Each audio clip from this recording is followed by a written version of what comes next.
Good evening, everyone.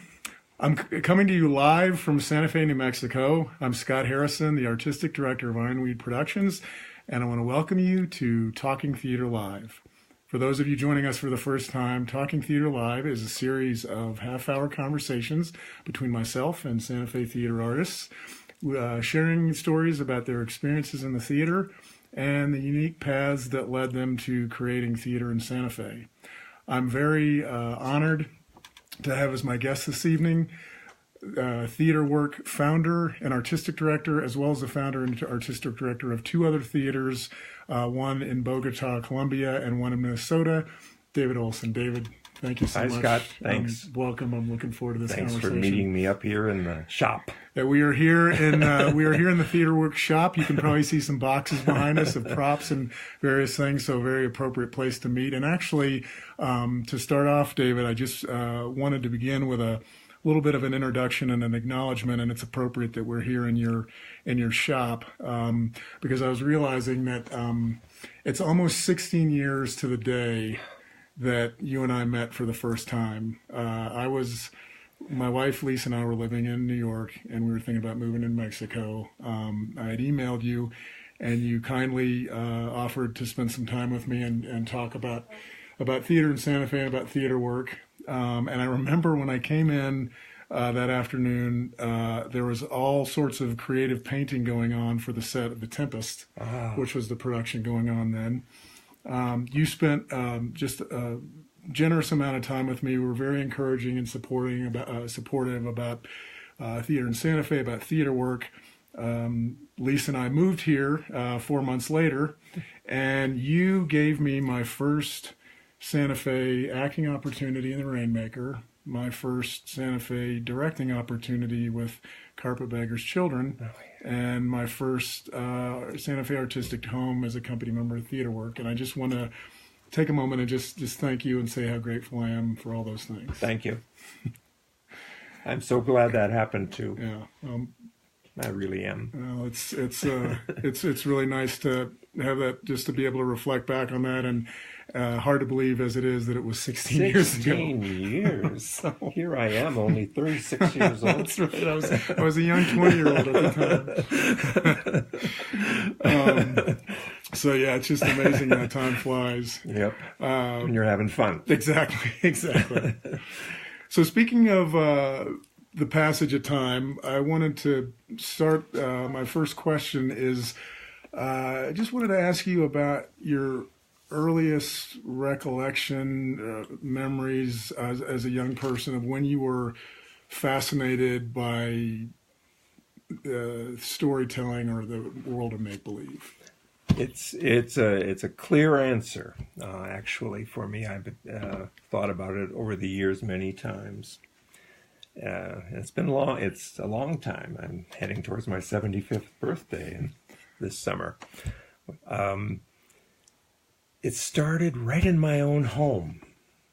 My mother was one of 11 children in an Irish-American Catholic family who came to make a family with my Swedish father that was filled with song and talk and storytelling and dancing in the kitchen.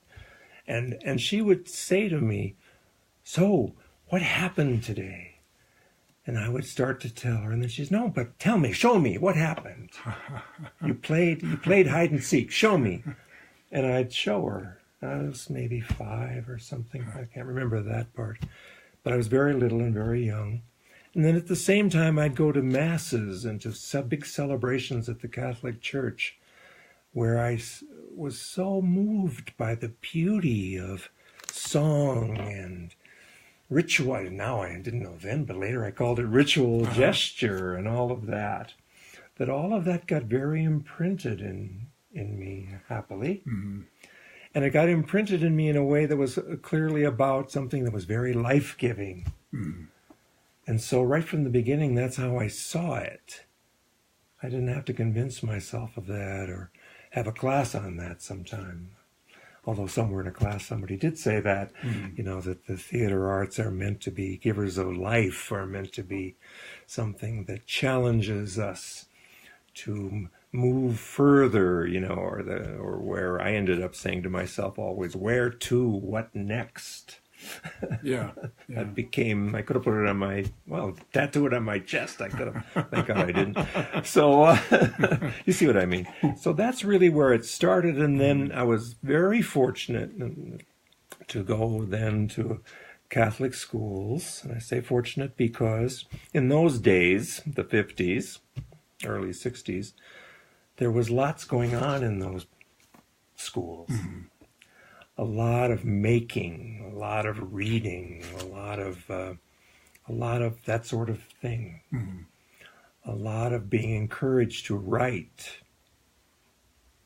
So words soon became something that I felt very connected to and not afraid of. And because of my mother and all those Irish people, I learned to listen and to hear. Uh-huh. So very early on, and happily later in my education, some key people spotted this in me, my interest in the story. Eventually with theater work, we came to putting everywhere around us and on T-shirts the phrase, no life, no story left untold, no life left uncelebrated. Mm-hmm. And I really believe that. Am I going to get to every life? No. Mm-hmm. Have I tried? You betcha. Mm-hmm. We have. Yeah. And I found the phrase early in my education, art is not a mirror, but a hammer. It doesn't reflect, it shapes. Mm-hmm. And I had a fabulous teacher, a Jesuit priest at Marquette University, who introduced that idea into a class. And I later tracked him down where he was directing theater, a play in the theater. And I said, do you mean that? He said, what do I mean what? That what you said today. And he said, do I ever mean that? And as I explained to him that I was very interested, and I thought maybe directing and writing were more. I didn't really want to be an actor. Mm-hmm. He encouraged me to become his assistant director. And so I sat next to this brilliant man and helped him decide, and he'd talk with me. What do you think? Are we clear? Is it right that actor lift a cup at that moment, or should he withhold the cup and then never drink from it, or should he drink one quick sip? And he'd ask me those things because that's what he was thinking about. So right away, early, I learned that the story is something that, and we learned this, and we know this in the theater, is something that you also can do. It's not just something you write down. It's not just something you hear. It also becomes in the theater something you make. And all those choices. Mm-hmm. And I've been very fortunate in my work in the theater to be surrounded always by very brilliant, enthusiastic makers of things. And here's one little prop. Yeah. Made for one production that really only appeared in one little arm once for a couple of minutes. Richard Gonzalez. Beautiful detail, yeah. And composers who made, and lighting designers and costume designers who knew about making and were excited by it. And do you feel, because that's one thing I really admire about what you do and the way that you work, that there's just that quality of you roll up your shirt sleeves and, as you said, make stories. Is that something that did that kind of thing come from your family as well, kind of way you grew up? Early on, roll up your shirt sleeves and Easter or something at our house, and I never got a chance or found it. I never realized that I needed to find my mother before it was too late and tell her what I'm telling you. That all this work that I've done comes right from her heart. Her desire that I be happy in the world. And, like her family valued, that I do something about it.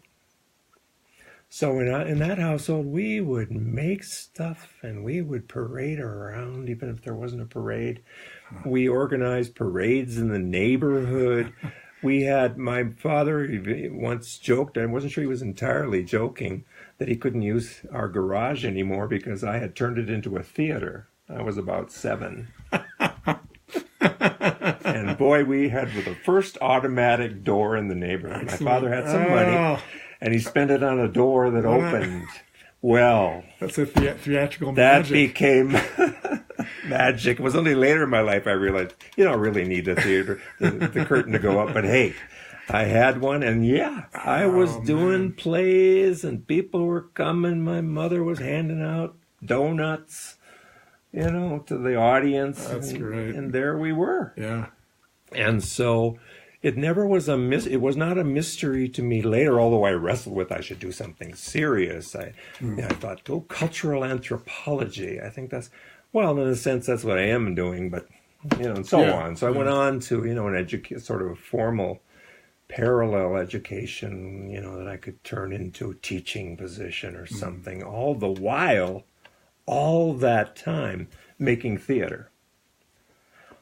Or what I came to call theater, making the drama. I had what is a Jesuit education. That's maybe different now, I don't know. But in those days, I was in a Jesuit high school, some very brilliant men and women. There was an order of nuns that worked with them, creating very fine art and story and literature classes and so on.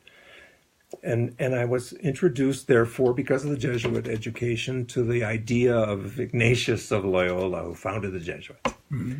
Back in the day, when it was dangerous to say something like, his order was meant to be what he called, to know and exemplify what he called contemplation in action.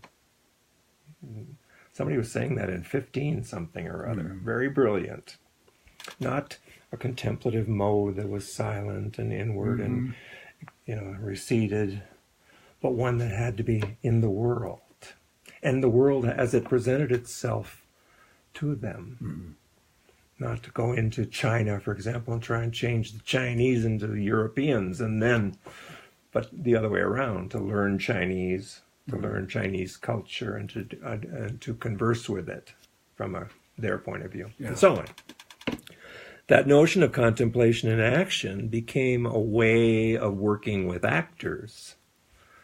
As you may remember, what we called, we called them, very homely little term, the warm-ups, getting ready, going into the studio long before the audience arrived, getting ready physically and equally importantly, inwardly, coming to a place in those warm-ups where you first of all did sort of exercises or ran or whatever you needed to do just to leave the day behind, and then to come to a place where you would come and become perfectly still, and then find a moment where you took the first step towards who you were going to portray or what you were doing in the production at hand, which in Santa Fe was over 140 productions in 20 years. That is amazing. The Wedding of Doña Sol, on and on, Eden Cinema, Soldier's Tale, Tartuffe, Riders to the Sea, and so on, So. And along the line, just you bring up the plays that you've done here in Santa Fe, and just that idea of making theater and creating it. When you came to Santa Fe, can you just talk a little bit about your journey toward discovering and then ultimately creating that beautiful theater that you all created on Rufina Circle? Well, when we came to Santa Fe, Paula and I. Also, the very fine actor and technician and wonderful theater guy, Jack Sherman, came here from the company in St. Peter, Minnesota, too. We always have saints in our names there. I don't know why. Oh, that Catholic boy can't help himself. Although you won't catch me in church. Anyway, we won't go into that. I'm past some of that. Found it elsewhere. But Paula and I had decided to move here. But we had been in Bogota, in Santa Fe de Bogota, in fact, that's its name, for 8 years. I started a theater company there called Teatro Laboratorio de Bogota, and what was now called Theater Work is in a direct line. There were really 3 different names having to do with where we were and who we were. I was a young fellow, in 1965, when that started. And I found some fabulous people who wanted to make theater, and didn't we do it? Off we went. 8 years, and that was almost, and therefore I had to learn to speak, not only speak in Spanish, but I also learned then, by their generosity of being willing to work with me, I learned about how cultures meet, and how the culture of art, how the culture making of art had to be very open. It couldn't be a system that I would bring, but I had to look to the Spanish history. I had to look to the stories of the Chibcha people of Colombia and so on. So then Paula and I, after 8 years there, moved to Minnesota. I was a Minnesota boy, so I had some idea about where. We always look for a place with a great university or college, a wonderful library, at least one, where there are some artists, by which I mean visual artists, poets, so on. And usually, if not rivers and mountains, at least rivers and valleys. So in Minnesota, we went to a place called St. Peter, or an area called St. Peter, Minnesota. And we were looking to start over. We had a wonderful time in Bogota, but a difficult time, complex. Yeah.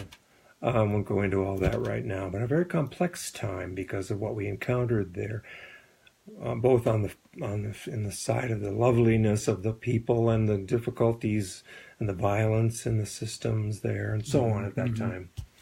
So we went out, before we even quite knew what the town was near us, we went out looking, and we found an abandoned Victorian red brick farmhouse, 2-story, that had trees growing on the inside out.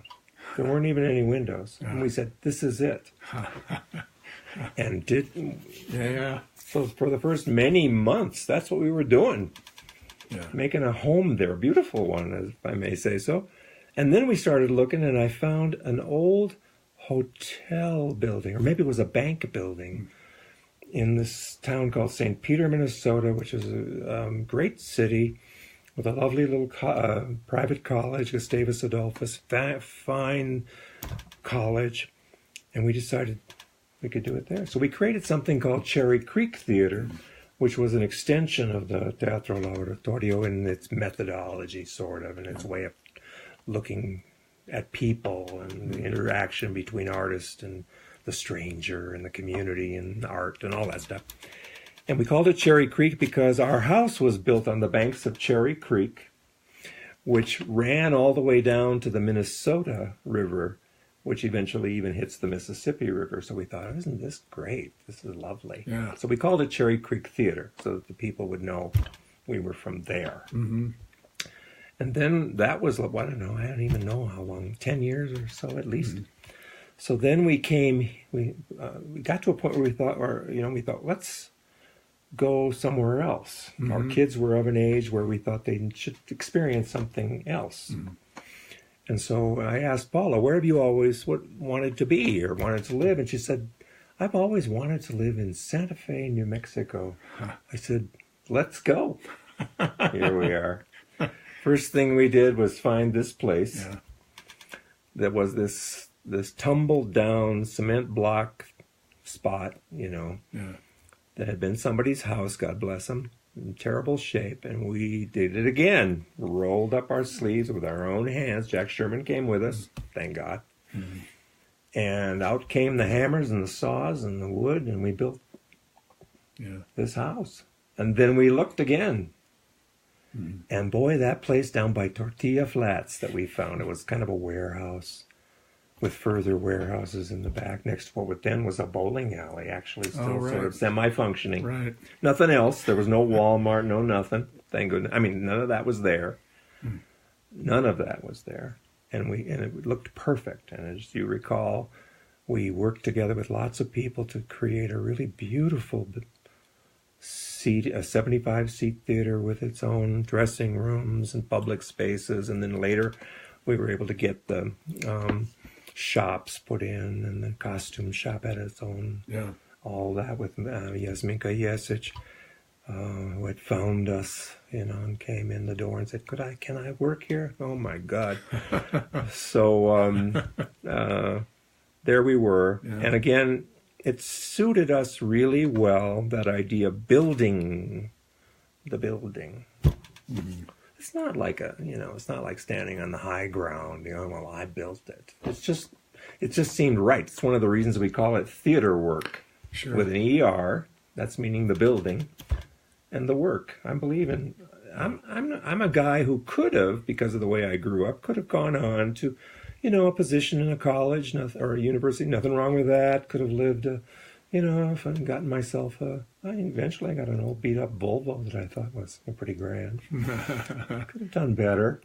But I chose, and I found a woman 51 years ago, a fabulous woman, who agreed with me and understood what we could make if we chose to do it. And to work with this idea of every story having value. And I've, oh my God, I mean, in 50 years of doing this, and in all these places that we've worked, in Minnesota, we were surrounded by farmland out where we put our house in this little woods. And then all around it were farms. And those farmers saw us do that. They saw the work. They saw us building it. And before long, they were arriving with a picnic basket with, some chicken wings in it or whatever. Sweet corn, oh my God. Right out of the field. Just to, give us some food and say hi. And I came to both be making theater and working with people at that college. They invited me to be do some things there. And I did some projects around the state. And as we did when we first got here, I worked in Gallup, Los Alamos, Las Vegas, and so on, doing story collecting projects, and always culminating in productions, not just putting them in boxes. But I learned so much from those farmers, and again, it's only recently that I put that all together. Those farmers who worked and worked and worked and worked to produce soybeans, corn, and so on, wheat. And then they would go to these little churches in these little towns all around us that had no more than a church, a little school, and a grocery store and a post office often. And there they'd go on Sundays to fulfill that need that I now know is just absolutely built in. If there's any hope anywhere, it's in that need to make meaning. That life not just be this thing that either you buy, and if you got enough stuff to buy it, you can buy tons of crap to prove you're somebody. But to find that inward meaning, as one of my favorite authors, Teilhard de Chardin, puts it, to find a great hope in common. I've struggled to, and I was introduced to that when I was 18 years old by a fabulous guy, priest, who didn't teach me about Jesus. He taught us that. And then Jesus got mentioned a little bit. Yeah. He didn't try to proselytize. He just was interested in the human spirit. And that idea of a great hope in common is something that has shaped my work in the theater the whole time. Yeah. And I know it's what attracted people to working with us. If we were to meet about the story of theater work, we'd have to get a great big theater, I was thinking. It would have to be, even the James Little wouldn't be big enough. It would have to be the biggest one we could find around us. And then that room would be filled with people who you'd have to say made what was called theater work here for 20 years happen. I'm not just sort of waxing eloquent about that. I mean it. Yeah, sure. Yeah. And I don't dare start naming names. I have to be very careful because I have to have named. I did name Paula. I did name Jack Sherman. I would have to say Richard Gonzalez, and then there are others, bunches, hundreds. Right at the core, maybe about 50 or more. Yeah. Highly talented, highly experienced people who came, saw, this is where I want to be. I agree with that idea that we're not showbiz. Nothing wrong with that. If that's what is called for, I have no reason to stop it. I think it's great. But that wasn't what we were. We always had this idea that we had to, that if a stranger came in and sat in a seat, that's when, and that's who we had to reach. And we didn't follow him home and make sure he did, or she did. Mm-hmm. We just had to know that we would reach them. And we had to know that that was when theater was, that moment was when theater was happening. Never before. Yeah. All the rest was just getting the door ready. And then if you're lucky, they get there at 7, and by 8, you have thrown that door open. Yeah. However, with Caucasian Chalk Circle, or with Texas Radio, or Inspector General, or we did a great big Sound of Music at the Lensic with a full orchestra. Yeah. It was a beautiful show. Why not? Or some that we've done I've written lots of little plays that are meant to be done on tabletops with little tiny figures being moved. Yeah. Yeah. So maybe the stranger is one person in a rest home or in a hospital. That's enough. Yeah. But there's not theater until there's the other. And so to prepare yourself for that is fascinating. It's been fun. Yeah. And it's been a lot of work, of course. Yeah. But it's that work that people that I end up working with really, really want. They expect to be making something, to be working hard on it, to be shaping something. And I haven't been able to make anybody do that. That's all based on the generosity and the spirit of those people. What could I do? Nothing. Call it theater work, open the door, which I couldn't have done without all these other people making the door work. Or finding, the Lannon Foundation. Patrick Lannon deciding, that sounds like something we want to do. Yeah. Or somebody who, slipped us an extra $5 out of their... I met someone the other day up at of all places, the Audubon place, who I had met when we first got there, and then because she was in the office, and then just as I was leaving, she came out and said, "Excuse me, but aren't you that guy that worked with that theater called Theater Work?" I said, "Yeah, I'm that guy who worked with that theater." She said, "I have a bone to pick with you." And I said, "What's that?" She said, "I saw your Antigone in the swimming pool." And I don't know how many years ago that was, quite a ways. And I can't get it out of my mind. That's the kind of problem you'll And we laughed. I said, "Boy, I'm sorry." Guilty. That's right. I assured her that neither can I. But I can still see Angela Yanda in the middle of that swimming pool. That was very cool. And suddenly we were with Antigone, and we were with the struggle that power can come against innocence and destroy it. Even with a few missiles. Anyway, never mind. I'm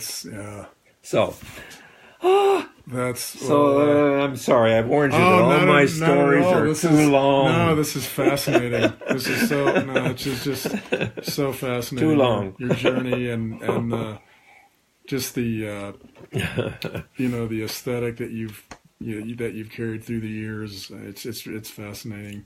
And it's inspiring. I mean, it is like you said, there's just, there's that quality of, I'm just going to make this happen. And that's inspiring. I mean, that's a really inspiring thing to be. Well, that's what when I think of creativity, I don't think of somebody's, I'm all very brilliant and I know how to put red with blue.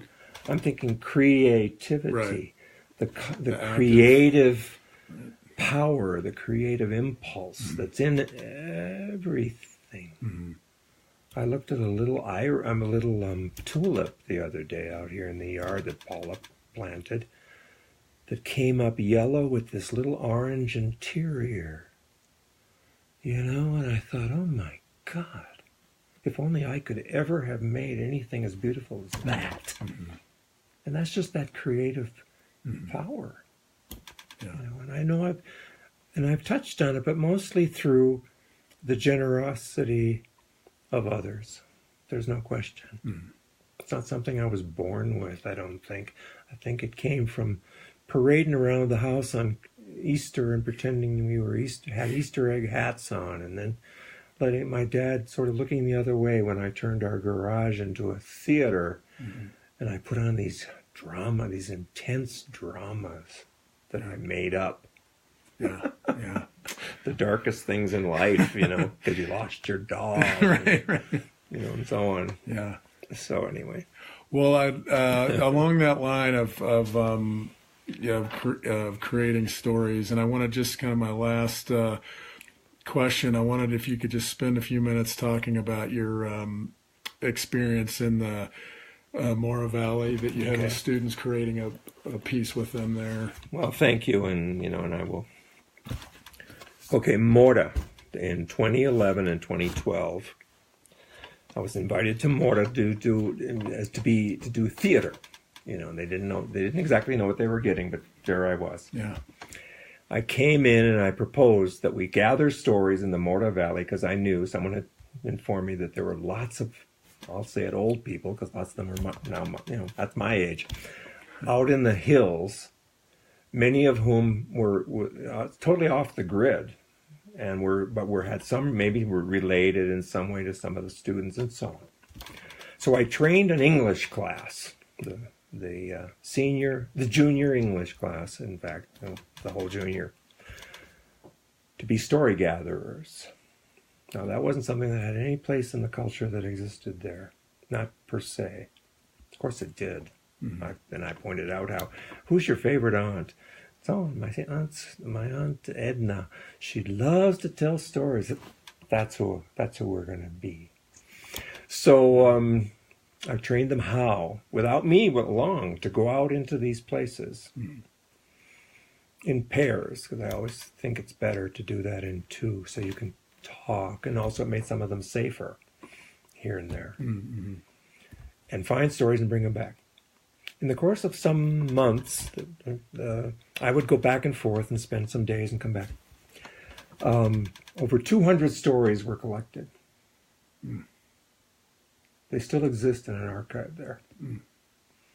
And we set to work. Mm. And the first production we did there with 20 actors in it, because I made it very choral. I wanted there to be as many as we could get. Now, the school didn't have a theater thing going at all. There was no auditorium. On the other hand, they had 3 gymnasiums, because basketball, both boys and girls, as they called it, were the deal. Mm-hmm. So I created a piece that could work in a gym. And in good old theater work fashion, we created these 3 discs that were painted, and some of the words from the piece and put on the floor so that there was a focus and a place for the actors to know I'm going to go left and right.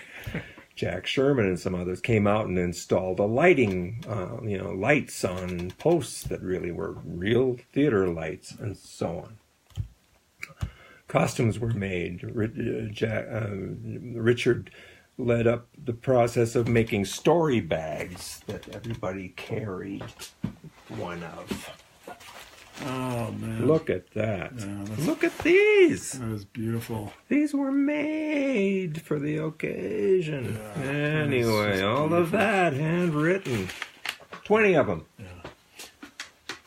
And the kids, as I I've told you before, were hungry for. They didn't even have words for most of this, really. I gave them words, though. I wanted them to have the power and be able to talk about what they were doing and why. So we talked about that, too. But they didn't, But what they knew was that as they came back with those stories and they would read them to the class, because I always asked them to write them down in some form, I was the biggest crybaby of them all. I had the beauty of that. Yeah. Where Angels Come to Sing is what it was called. And I have to tell you, and I wanted to read you at least one. Oh, absolutely. It didn't have a title. It had a working title, Stories in the Mora Valley or some dang thing, just to call it something and to get, the Lannons and the McCunes and the Arts Commission to sign up. We had to call it something. Couldn't say, well, we're doing a project. Well, I went along with two of the kids up into this place looking for this woman that they knew was there because they'd met her. Eventually the road ran out. We were walking on a pathway up this mountainside. And as we walked up there, we walked by abandoned or empty adobe buildings of all sorts that were already becoming earth again.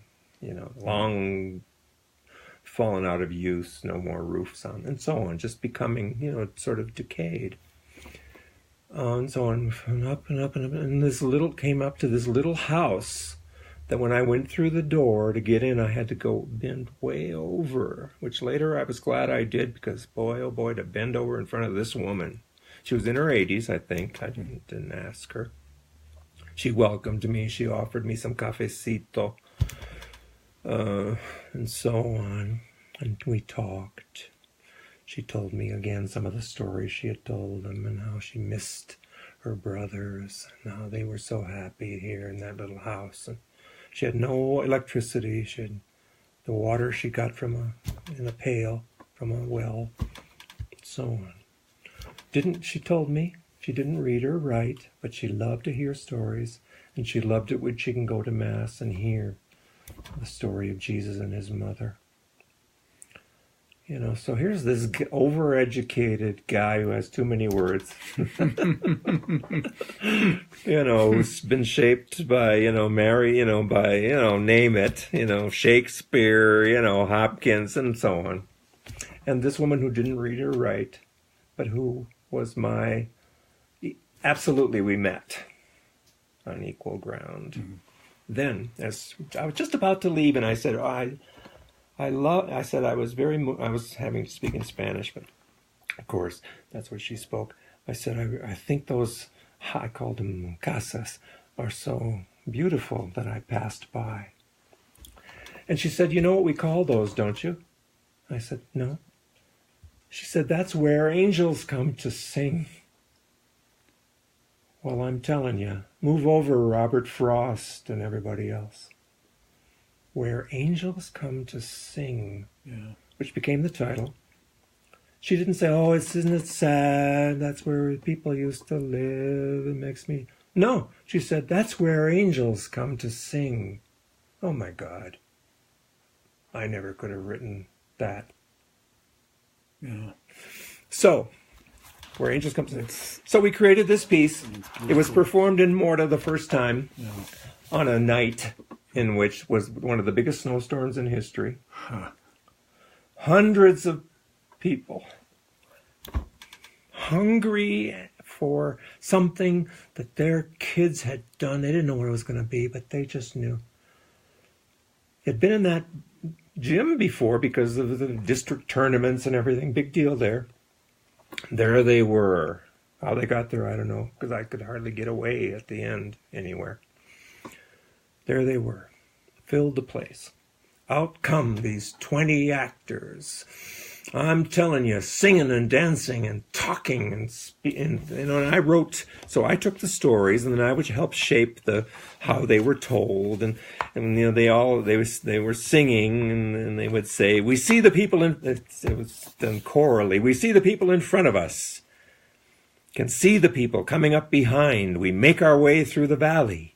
We see the people that have gone before us. We see just how far we've come, how high we've climbed. In our hearts, the stories grow large. On our shoulders, we carry our pride. And like that was how they spoke to their people. Yeah.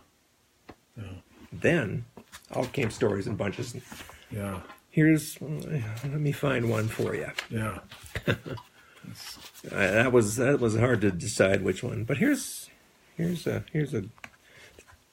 this one that's a little longer, and then there's a real short one I think I should share too. But there's this one. Melissa. She had been up until that time a very beautiful cheerleader girl. We talked about that once when it was all over. How she's now gone on to college to study literature. Anyway, here's what this man said. She took it out of her bag and said, this is him speaking. When I was about 6, my dad left the family. There were 5 brothers and sisters. Pretty soon my mother took the small ones away to find a better life and left me here. He was in the place with my grandpa. It was just the 2 of us. Grandpa raised goats, and every day I would take them up onto the mountains over there every day so that I could watch them. I would lay back in the grass and watch the clouds moving in the sky, making beautiful shapes and long lines. Have you seen that? I even liked the clouds full of rain, all black and mad. Sometimes the thunder called my name, I'm sure of it.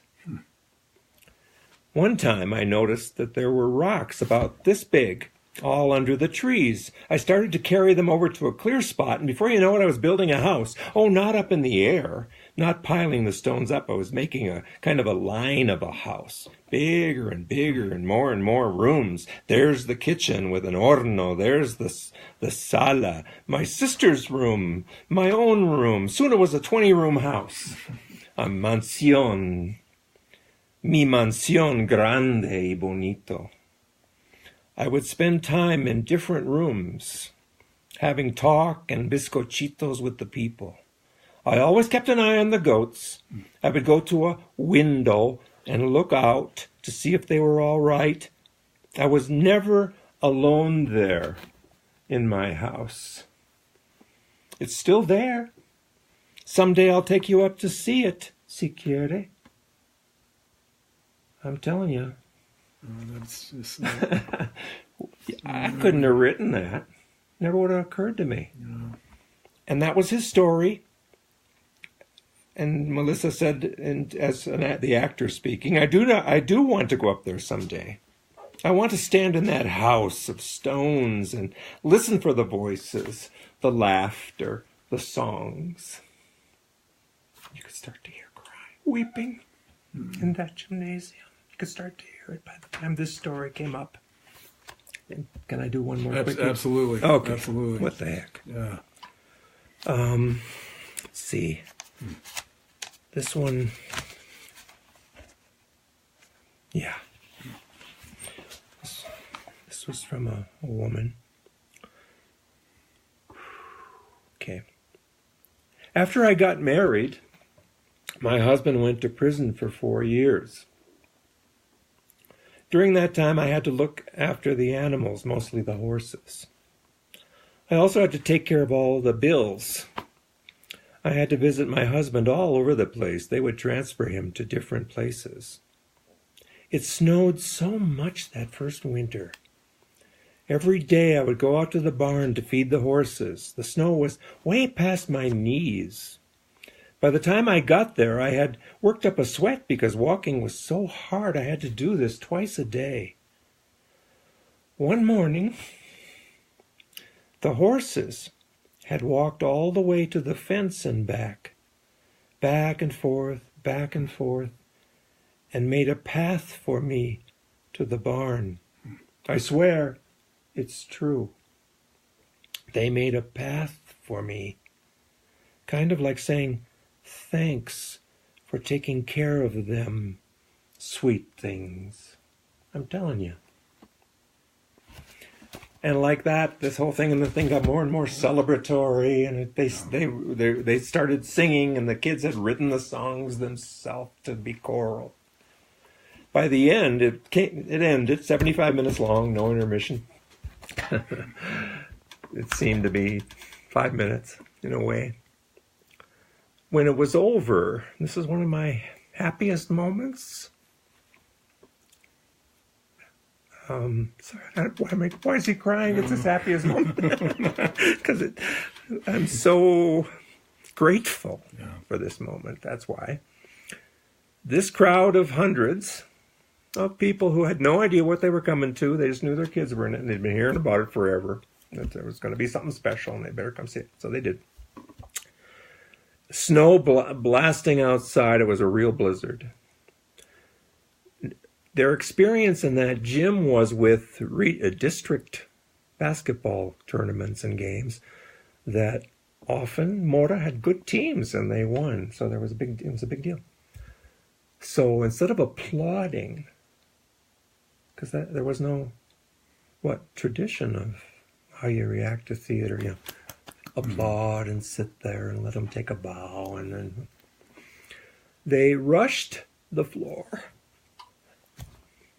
They moved onto the floor like they would have done if the tournament had been won, except that they grabbed these kids and held them and cried. And then you started hearing like whispering, and you could even hear, and then even a kind of a silence, a rich kind of a silence kind of settled in, so that we could hear the wind. I'm telling you, if you have to put something in my tomb, put this in there, because this best expresses what I was after all that time. And nobody came over and thanked me. Nobody. I mean, they figured I was probably the guy. I was the strange-looking guy over there. But they didn't. It wasn't about that, and I didn't want it to be about that. I couldn't have written any of that. I'm a playwright. I've written some pretty good ones, but I no. That, and many of the stories came from people who couldn't write, even. So all this work, all these years, to not be a theater that is expressive. I'm going to sound. I'll just say it. Of what I would call, a theater of, a culture of status. But rather fully aware. I learned that in Colombia from the Chibcha peoples. I learned it from the farmers in Minnesota and the guys that worked in the men and women that worked in the factories in the valley. That when it comes right down to it, that desire for beauty is very profound, and it's probably what's characteristic of us as human beings. Although we've got a couple of dogs that seem to be interested in it too. But anyway, and so it was this was, I could go to the, Riders to the Sea and talk about Angela in the swimming pool and Les Liaisons Dangereuses and so on. Sure, of course. And the one we did about Bataan way back in 98, where we collected the stories, and there too, the old man, one of the Bataan survivors, didn't know about applauding. But the minute it was over, he walked onto the stage in our little theater there to tell those young actors that they had changed. He was, could hardly walk. Changed my life tonight. I heard my story, and I understand it. I didn't understand what had happened to me. Now I do. Oh my God, Scott. As you know, you've had the experience. There's nothing like it. And it's all a gift coming in our direction. In the theater, you can't make theater by yourself. It isn't. It's always a team effort, even if it's only one other person. Right. And it always needs the other, the stranger often. Because that's when it happens. And in Mora, this had a big effect, they've told me, on their library there and how they see students needing to make theater and all of that. And I'm very proud of that. But mostly that the story of the man in his Stone Mansion came forward Yeah. into the lives of these young people, and then they saw the power, the legitimate, productive, power of making something beautiful out of it and giving it back. Not selling it. Nothing wrong with money where it's needed. Don't get me wrong. But when it comes right down to it, that's never what it's about. It's always about that free gift. It always has to be. Yeah. Because otherwise, I wouldn't know what to do otherwise. Yeah. So anyway, thank you so much. Boy, this took a lot longer. I warned you. This is David. Thank you so much for this time and for all that you shared. This was just very inspiring. Well, thanks. And I want to thank all of you all for joining us. We will post this on our Ironweed Facebook page, and also Theater Santa Fe is generously posting it on their website. But again, David, thank you so much for your time so much. and your sharing, and also just the collaboration over the years. It's just really meant a great deal to me. Thank you. Likewise. And thanks, everybody. And thank you all, and everyone have a good evening and good night. Good night.